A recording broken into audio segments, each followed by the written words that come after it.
What is going on, y'all? Welcome back to the Media Goose channel. It's your boy, the Media Goose, your friend Ryan, and the goose is loose, baby. Ha! And I am here today to talk to you about my love of professional wrestling. I started watching wrestling in 1998 when I was 5 years old.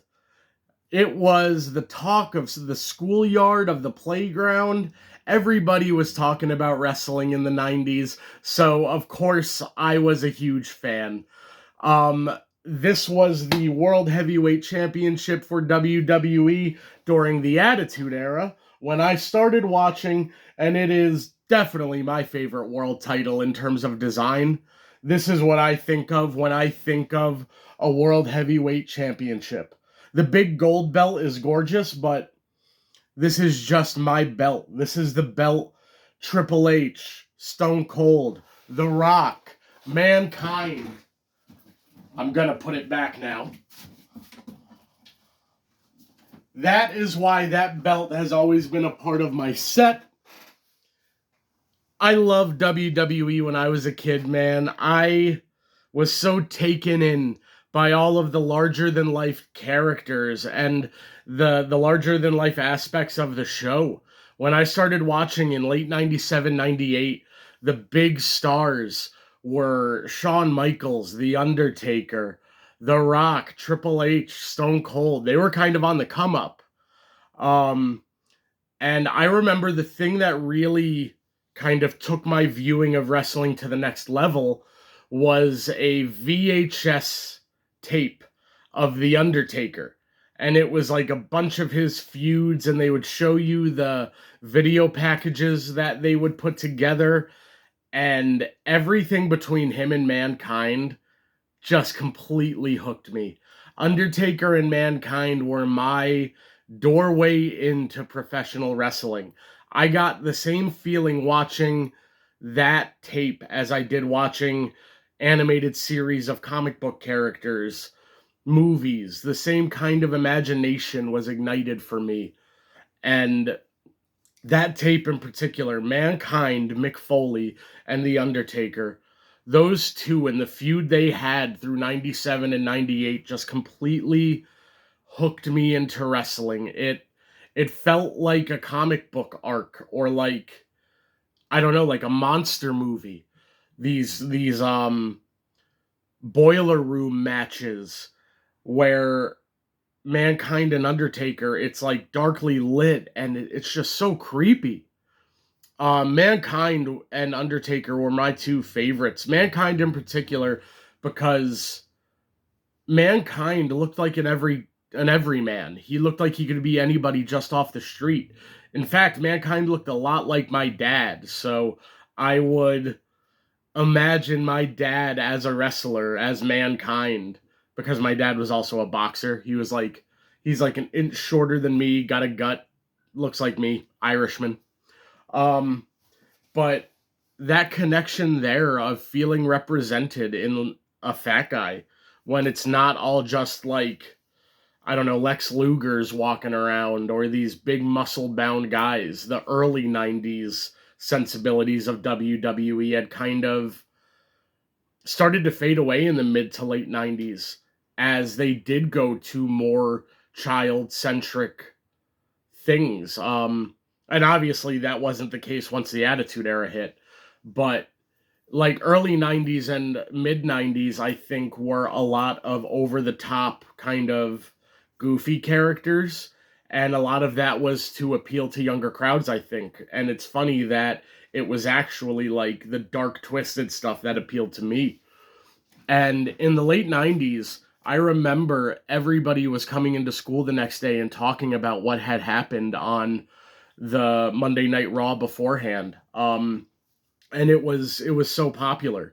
I don't know that wrestling has ever infiltrated the mainstream like it did back in the 90s.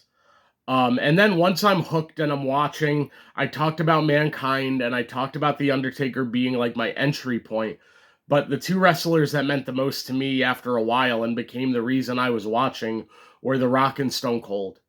Um, The Rock, I learned how to like flirt with women from The Rock. I learned how to like be a smooth talker from The Rock. Um, and as much as I loved The Rock, I was a Stone Cold Steve Austin kid. I was obsessed with Stone Cold. I remember when one of my favorite wrestling stories. My mom took my sister and me to meet the Big Show. This was probably in like 2000, and I'm there in my Stone Cold Steve Austin shirt, and we get to the front of the line, and the Big Show sees me and goes, "Who's your favorite wrestler, kid?" I give him the double birds and go, "Stone Cold Steve Austin, motherfucker." He laughed his ass off. He gave me a high five and told me I was the coolest kid there that day. My sister had on a Backstreet Boys shirt, so he started serenading her with Backstreet Boys, and she fell in love with him at that point. And he hit on my mother.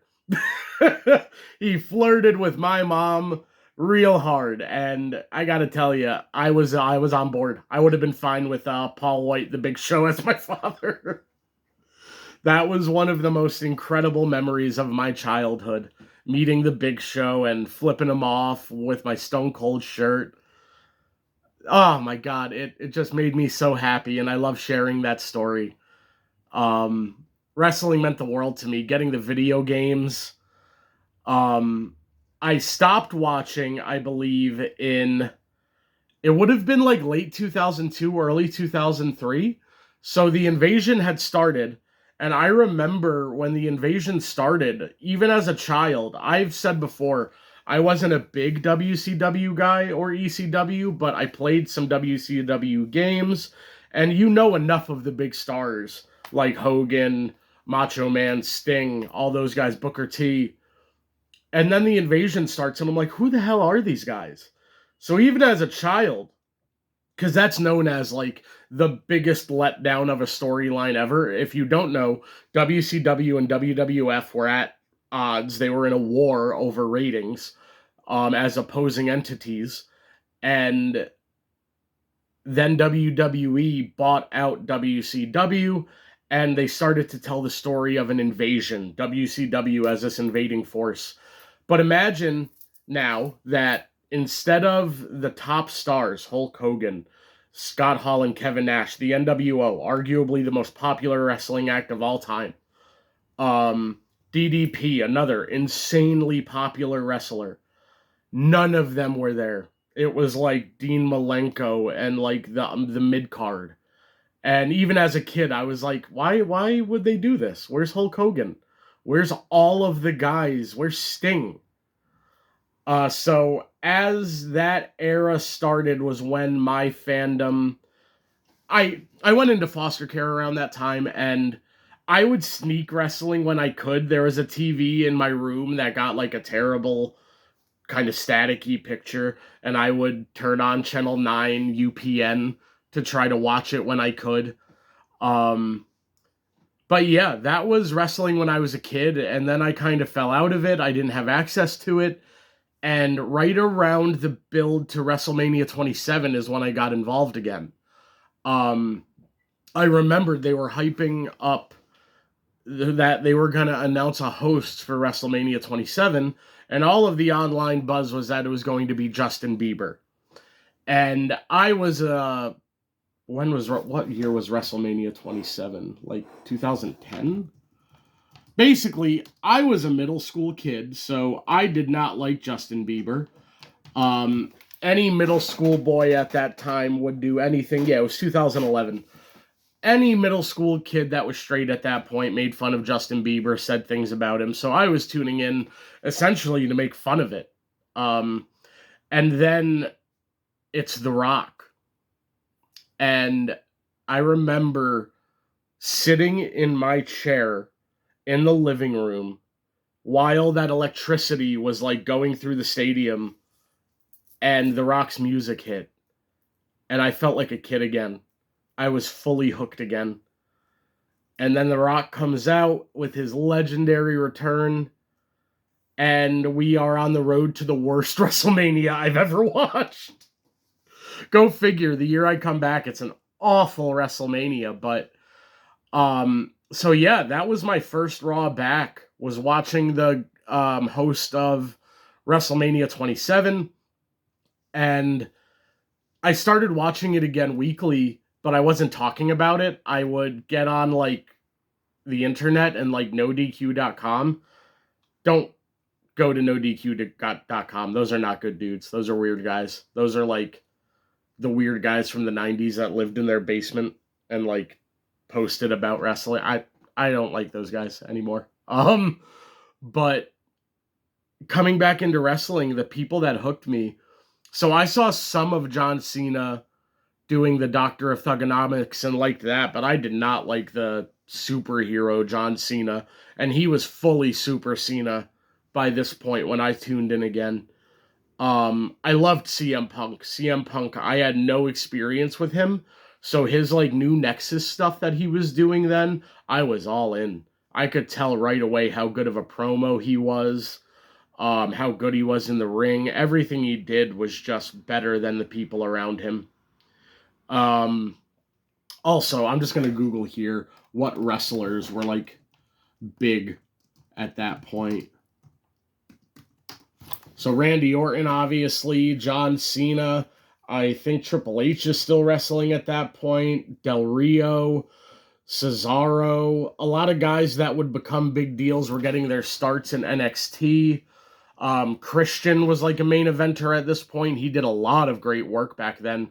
I feel like his feud with Randy Orton over the World Heavyweight title is one of the most underappreciated feuds ever.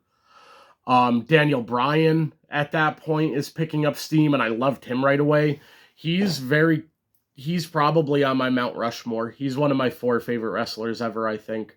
Between how good he is as a heel and a face, his in-ring psychology, his in-ring intensity, Daniel Bryan's incredible. Just scrolling through the roster page, the Usos were there, but they were just still like wearing face paint and doing their like tribal dances and stuff. They weren't the Usos as we know them. R-Truth and The Miz. The Awesome Truth was iconic. There was a lot going on that I really enjoyed. I liked Wade Barrett a lot. I think he should have been a world champion when he was there. They could have done more with Yoshitatsu.